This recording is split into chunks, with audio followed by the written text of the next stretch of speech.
So you're a Spartan, and your mother just handed you a shield and told you to come home with it, or on it. You're 7 years old. You don't know what that phrase means yet.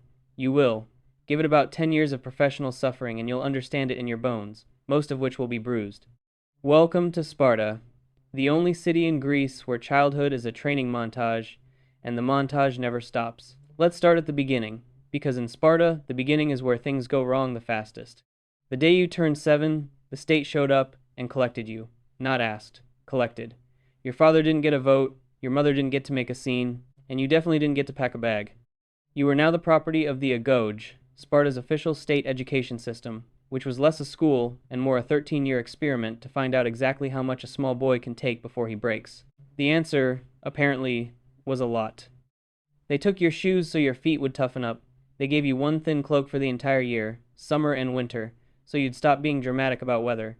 And they fed you deliberately, gloriously badly, because a hungry boy is a motivated boy. Here's the twist, though. They wanted you to steal food. That was the plan. A real Spartan was supposed to be sneaky, quick, and resourceful enough to feed himself. So stealing an extra meal wasn't the crime. Getting caught was the crime. Steal a wheel of cheese cleanly? Respect. Get spotted halfway through the cheese? Beating. The logic was airtight in the way that only truly insane logic can be. You weren't being punished for theft. You were being punished for being bad at theft. There's a famous Spartan story about a boy who stole a live fox and hid it under his cloak. When some men stopped to question him, he stood there, perfectly calm, while the terrified fox chewed straight through his stomach. He said nothing. He gave nothing away. And then he quietly dropped dead, right there in front of them, rather than admit he'd been caught. To a Spartan, that boy is a hero. To you, that boy is a warning. And to a modern person, that boy needed a therapist and a snack. So that's your childhood. Cold, barefoot, starving, and occasionally being eaten from the inside by your own lunch. You're maybe 12 now.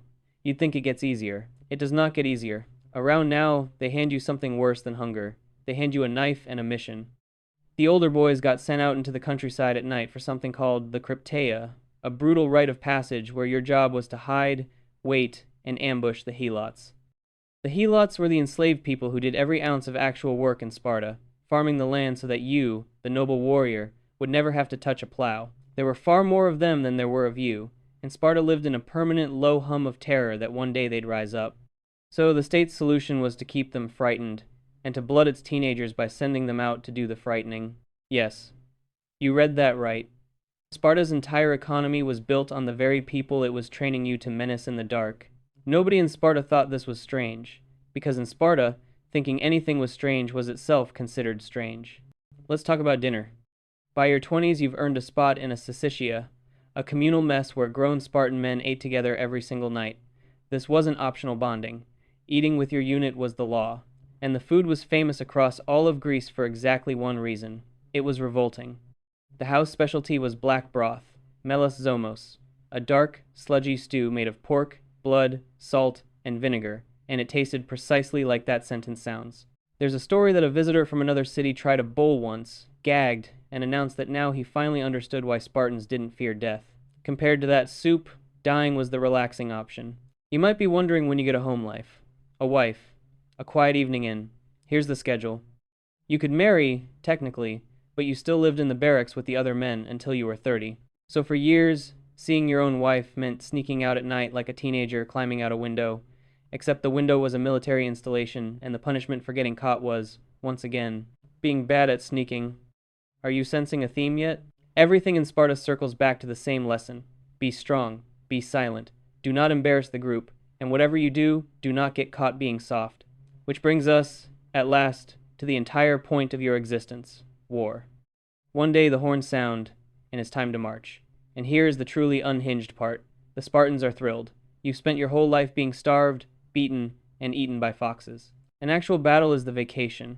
It's the one place where all that misery finally has a job to do. Before you leave, you do something that horrifies every other Greek who sees it. You calmly sit down and comb your hair. Spartans grew their hair long, and before a battle they'd groom it carefully, oil it, and arrange it just so. When someone once asked why, a Spartan king reportedly explained that long hair makes a handsome man more handsome and an ugly man more terrifying. So the enemy across the field watches an entire wall of the deadliest soldiers in Greece calmly fixing their hair before killing them, and understandably starts to reconsider some recent life choices. Then you put on your red cloak. That's not just for the look. Red hides blood, so when you're wounded, the enemy can't easily see it and take heart. And then you pick up the shield. That shield is the whole game. It's called the Aspis. It's huge, it's heavy, and it doesn't just protect you. It protects the man standing to your left. And the man on your right is the one protecting you. That's the phalanx, a solid wall of overlapping shields and stabbing spears, and the entire thing only works if absolutely nobody runs. This is why the shield matters more than any other piece of gear you carry. You could, in a panic, drop your spear, and honestly no one would remember. Drop your shield, and you've torn a hole in the wall, exposed your friend, and shattered the one rule that was actually keeping everyone alive. Now that thing your mother said starts to make a horrible kind of sense. Come back with your shield, or on it. Come home carrying it as a living, victorious soldier, or come home dead, laid out on top of it by your comrades. There was no secret third option where you flung it into a bush and jogged home. A Spartan who ditched his shield to run faster hadn't just failed. He'd betrayed every man standing beside him. You want to know how seriously they took all this? In 480 BC, a Spartan king named Leonidas took a tiny force to a narrow pass called Thermopylae to hold back a Persian army so enormous it reportedly drank whole rivers dry. When the Persians politely demanded that the Greeks lay down their weapons, Leonidas sent back 2 words, Molon Labe, come and take them. And when one soldier nervously reported that the enemy had so many archers their arrows would blot out the sun, a Spartan named Dinakis just shrugged and said, good, then we'll fight in the shade. They lost. Every last one of them died in that pass, and they became the most famous soldiers who ever lived. In Sparta, that isn't a tragedy. That's a career high. And getting to the fight is its own strange spectacle. Most Greek armies charged into battle screaming, sprinting, whipping themselves into a frenzy so they wouldn't lose their nerve. The Spartans walked, slowly, in perfect step. They advanced to the sound of flute players, whose steady rhythm kept the entire line calm and together, so nobody's courage cracked too early. You didn't even carry your own supplies on the long road to war. The helots trudged along beside you, hauling the baggage and the food, because heaven forbid a Spartan warrior arrive at a battlefield tired from something as undignified as walking with luggage. Now picture the whole thing from the other side. You're the enemy, waiting in the field.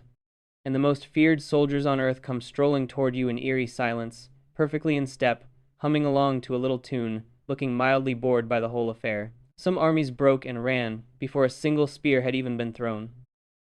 So now it's your turn.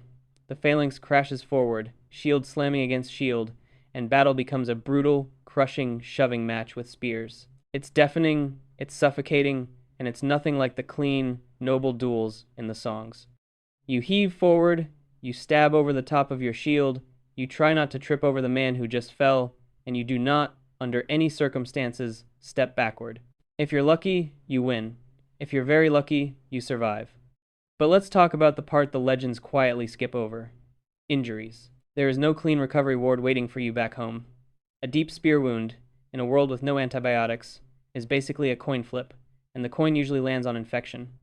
A Spartan can set a broken bone and stitch a gash, but your real doctor is your own immune system, which, to be fair, has been in hard training since you were 7 and barefoot in the snow. Sometimes that miserable childhood is the exact thing that keeps you breathing. The starvation, it turns out, was the tutorial. And even if you pull through, you don't exactly get a medal and a week at the spa. You get patched up, and the moment you can lift a shield again, you're expected right back in the line. In Sparta, a scar wasn't a reason to rest. It was a resume. And whatever you do, make sure you survive the right way. Because Sparta had a very special fate reserved for the man who broke and ran. He became a trembler, a tressus, and it was so much worse than dying. A trembler wasn't executed. He was forced to keep living, which was the entire punishment. He had to walk around in a patched, deliberately colorful cloak so everyone could spot him. He had to shave off half his beard and leave the other half, so his shame was literally written on his face.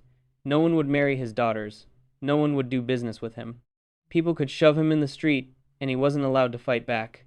In Sparta, cowardice didn't earn you a grave. It earned you a lifetime of being a walking cautionary tale that other people pointed at. So dying with your shield really was the easier option. They designed it that way on purpose.